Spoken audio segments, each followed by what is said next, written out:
আর আমাদের অধিকার সব কিছু যেন একে একে মুছে ফেলা হচ্ছে। তুমি জানো মনির 1971 সালে মুক্তিযোদ্ধা ছিল, আমাদের জন্য একমাত্র আশার আলো। লাখো মানুষের জীবন দিয়ে স্বাধীনতা এনেছে। আর এখন আমাদের দেশের শাসকরা সেই মুক্তিযোদ্ধাদের অপমান করছে।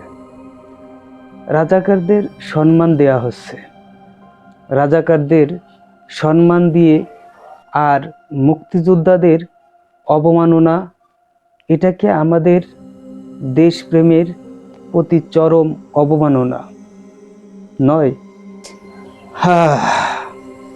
আমরা তো কিছুই করতে পারবো না। যেভাবে এখন রাষ্ট্র পরিচালিত হচ্ছে, গণতন্ত্রের মুখ বন্ধ করে যেন কোনো এক ফ্যাসিস্ট শাসক দেশের কাঁধে চেপে বসেছে। আমার মনে হয় স্বাধীনতা, গণতন্ত্র আর বাক স্বাধীনতা একেবারে মুছে যাচ্ছে। অথচ আমাদের ভবিষ্যৎ প্রজন্মের জন্য কি রেখে যাব আমরা? তাহলে আমরা কি করতে পারি? আমাদের তো ক্ষমতা নেই। 5ই আগস্টের পর রাষ্ট্র পরিচালনা তো এমনভাবে হচ্ছে যেন সাধারণ জনগণ কিছুই না। কিভাবে একদিনে আমাদের দেশের গণতন্ত্র এতটা বিপদগামী হয়ে গেল, আমাদের স্বাধীনতা, আমাদের মর্যাদা সব কিছুই খর্ব হয়ে গেল। এমনকি শুধু আমরা চুপচাপ সহ্য করব। আমরা তো কিছুই করতে পারবো না।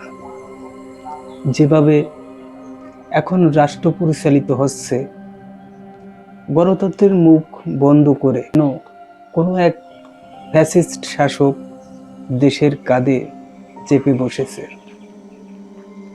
আমার মনে হয় স্বাধীনতা, গণতন্ত্র আর বাক স্বাধীনতা একেবারে মুছে যাচ্ছে। অথচ আমাদের ভবিষ্যৎ প্রজন্মের জন্য কি রেখে যাব আমরা?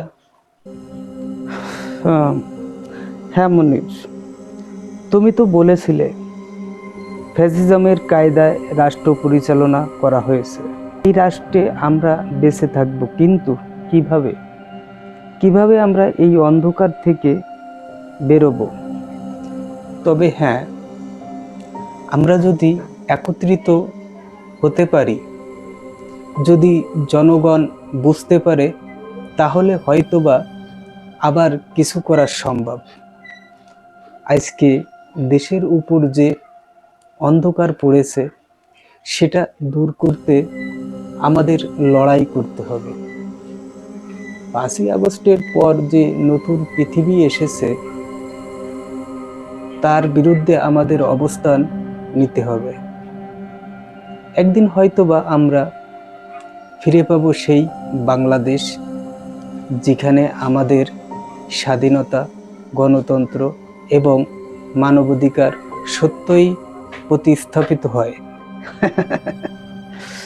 তুমি ঠিক বলেছ মনির। এখন আমাদের প্রত্যেকের সেই বাংলাদেশের জন্য কাজ করতে হবে। যদি না হয়, তাহলে আমরা সবাই হারাবো। হ্যাঁ, আমাদের কথা হচ্ছে গণতন্ত্র বাঁচাও, স্বাধীনতা বাঁচাও। আমরা কখনোই দেশকে এভাবে হারাতে দেব না।